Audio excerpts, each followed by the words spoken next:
Bonjour à tous. Donc, on va continuer toujours dans le module électrochimie. Donc, on va voir le chapitre 2, phénomène de corrosion humide. Donc, dans ce chapitre, on va voir la définition de ce phénomène, ainsi que sa modélisation, puis l'aspect thermodynamique et cinétique de la corrosion. Dans un deuxième temps, on va voir l'étude cinétique de la corrosion, dans lequel on va voir les grandeurs relatives à la corrosion, ainsi que les différents types de corrosion, à savoir la corrosion uniforme, galvanique et par aération différentielle. Dans le troisième paragraphe, on va voir la protection contre la corrosion. Là, on va voir deux principales méthodes, la protection par revêtement et la protection électrochimique. Bon, dans l'introduction, donc, il fallait que on met le point sur que la corrosion est un phénomène qui coûte cher, qui pose de redoutables problèmes, puisqu'elle induit des graves dommages aussi bien du point de vue économique, industriel et même du point de vue écologique, d'où la nécessité de s'en protéger.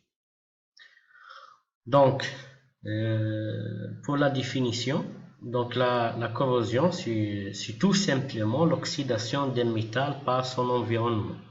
Un métal, il va subir l'oxydation sous l'influence de son environnement, on appelle ça corrosion d'un métal, ou un alliage métallique, bien sûr. Donc, elle est dite humide dans le cas où les agents oxydants sont en solution, c'est-à-dire si le métal se trouve en solution, et elle est dite sèche dans le cas contraire. Donc, si on envisage plus particulièrement la corrosion humide dans ce chapitre, on va s'intéresser donc à la corrosion d'un métal, l'oxydation, donc en utilisant la demi-équation d'oxydation, M solide se transforme en Mn plus N électrons, ou Mn plus, c'est le cation métallique associé, comme par exemple le fer, Fe2+, ou Fe3+. Donc cette réaction électrochimique, donc, elle nécessite la présence d'une réduction en contrefaçon. Et donc, le couple oxyde qui se trouve dans la solution, il va subir une réduction en même temps où le métal subit l'oxydation, et la demi-équation de réduction, elle crée l'oxydant plus N électrons qui ont été libérés par le métal dans le réducteur. Bien sûr, ici on suppose pour simplifier que le nombre d'électrons mis en jeu est le même.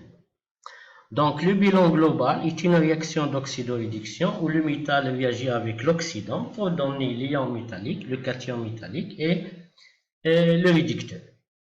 Donc, la première remarque que j'ai écrite ici, bon, c'est pas très intéressante. Elle veut dire que, en réalité, le métal n'existe pas, dans la nature, n'existe pas sous forme de métal, mais sous forme d'ion métallique. Si on l'extrait du minerai, il est sous forme d'un oxyde qui est formé par l'ion métallique associé à l'oxygène, et il subit des traitements pour qu'il devienne un métal. Donc, si on fait l'opération inverse, le métal, lorsqu'il se corrode, il se transforme en l'ion métallique original.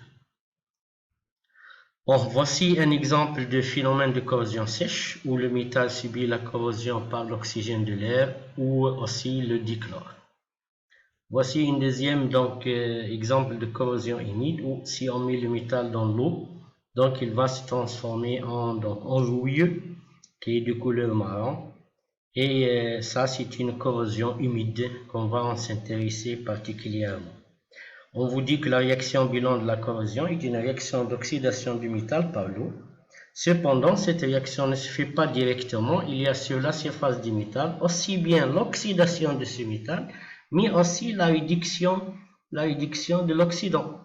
Puisque l'oxydant, il se trouve en solution, il doit migrer sur le métal pour faire le transfert d'électrons comme on a vu dans le premier chapitre. Donc, c'est un processus électrochimique. Donc, dans la deuxième remarque, donc, comme on a vu qu'il y a deux types de corrosion, la première corrosion qui est sèche, elle se fait en étudiant ce qu'on appelle les diagrammes d'Ellingham.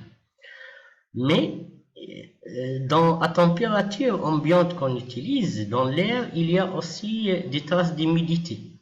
Et donc, généralement, c'est le dioxygène dissous dans cette vapeur d'eau,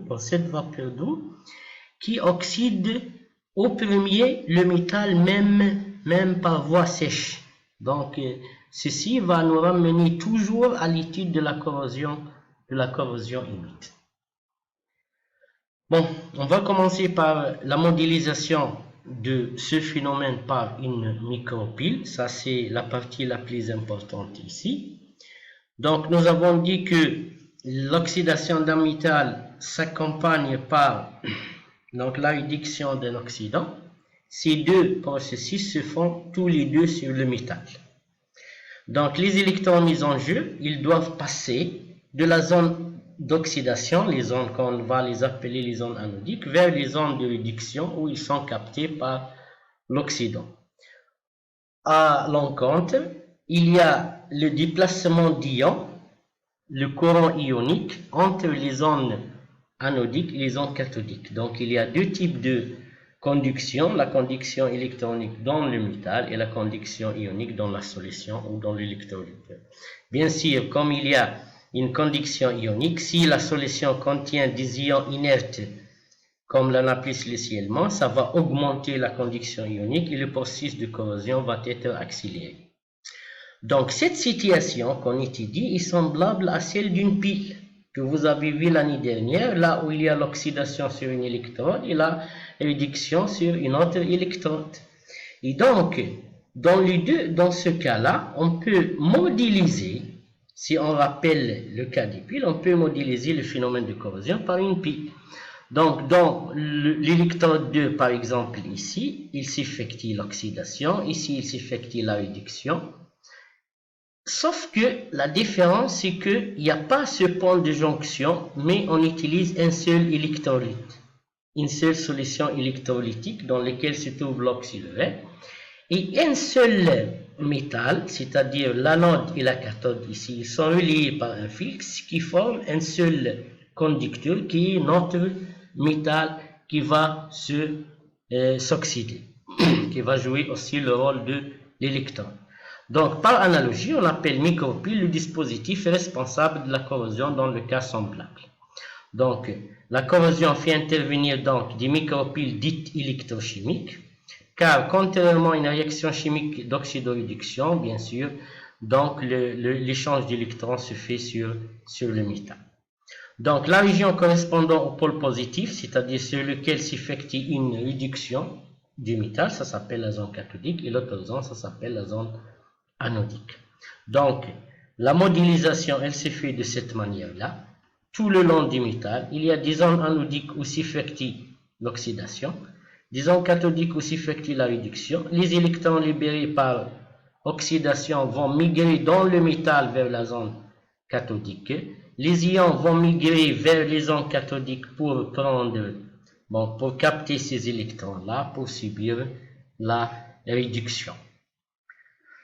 Il fallait donc mettre le point sur que l'espèce qui se réduit, il dépend de la solution. Plus précisément, il dépend du pH de la solution. Dans le cas où le milieu, c'est-à-dire la solution est acide 2, il y a la réduction de H+, des ions H+. Si le milieu est neutre mais déoxygéné, c'est-à-dire il ne contient pas l'oxygène dissous, c'est l'eau qui se réduit. En réalité, la réduction de l'eau, c'est comparable à la réduction de H+, en fait, puisque H+, et H2O, du point de vue nombre d'oxydation, ils possèdent le même nombre d'oxydation. Dans les deux processus ici, il y a toujours le produit, c'est le dihydrogène. Donc, sur la zone cathodique, on va avoir apparition des bulles gazeux de dihydrogène. Par contre, au milieu neutre oxygéné, donc c'est le dioxygène dissous dans l'eau qui va se réduire et non pas le H+. C'est pourquoi lors de ce processus, on ne va pas apercevoir la formation des bulles de gaz, puisqu'il n'y a pas de gaz qui se forme lors de la réduction de O2 dissous dans l'eau.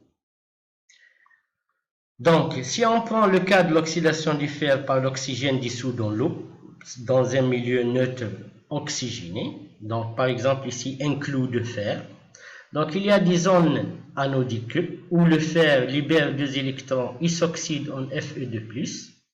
Ces électrons-là vont migrer vers les zones cathodiques où l'oxygène va les capter pour se transformer en OH-. Et donc, toujours, on fait donc appel à des zones anodiques et des zones cathodiques. Et donc, on fait appel à la modélisation d'une micropile.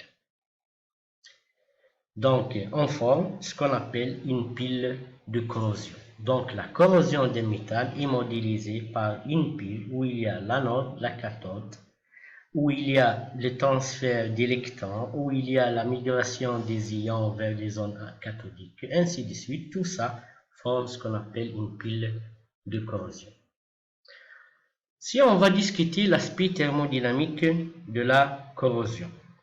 La corrosion thermodynamique, elle est étudiée à travers le diagramme potentiel pH que vous avez vu l'année dernière. En fait, si je prends par exemple l'exemple du zinc, vous avez vu l'année dernière dans le diagramme, il y a 3 types de zones. La zone d'humidité où le métal se trouve donc à l'état solide, la zone de corrosion où il se trouve à l'état donc d'ion, et la zone de passivation où il se trouve sous forme d'un oxyde ou d'un hydroxyde. Et par exemple, dans le cas du zinc, donc le zinc, il a tendance à s'oxyder à toute pH. Pourquoi? Parce que le domaine d'existence de Zn solide, il est disjoint au domaine d'existence de l'eau.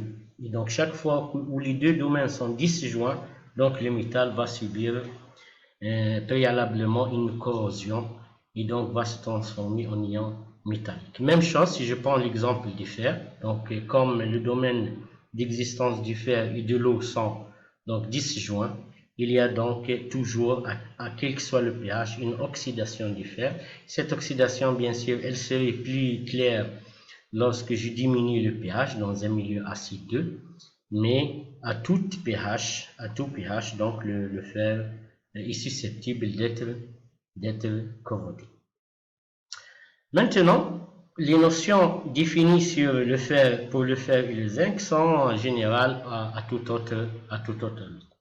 Ce qui nous intéresse dans la suite, c'est l'aspect cinétique de la corrosion. Donc, vous savez qu'une réaction thermodynamiquement possible, elle peut être cinétiquement bloquée et inversement. Donc, on ne discute pas la possibilité thermodynamique. Maintenant, je pense que la réaction est thermodynamiquement possible, comme le cas du fer et du zinc. L'étude de la cinétique est primordiale pour déterminer la possibilité cinétique et la vitesse de cette réaction d'oxydation.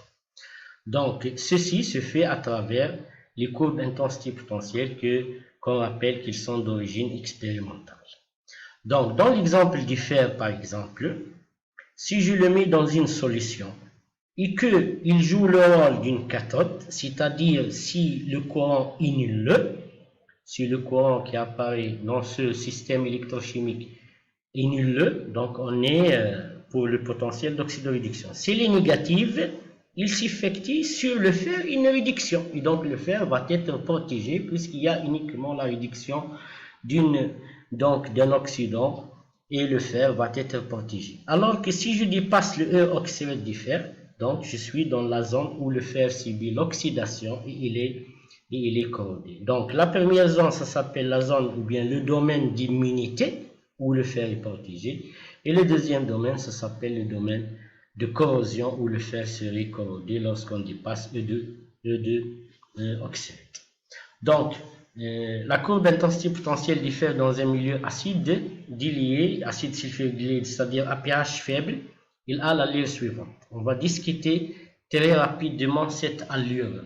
En fait, dans la zone d'immunité, lorsque E est inférieur au potentiel appelé de corrosion, le fer va jouer le rôle de la cathode et donc il est protégé sur lequel se fait une réaction de réduction. Si je dépasse ça, le fer il est oxydé, mais il y a une chute brusque de l'intensité. Ceci signifie que le fer va être recouvert d'un oxyde de fer ou d'un hydroxyde de fer, une couche d'oxyde ou d'hydroxyde qui va empêcher sa corrosion, donc le courant il chute.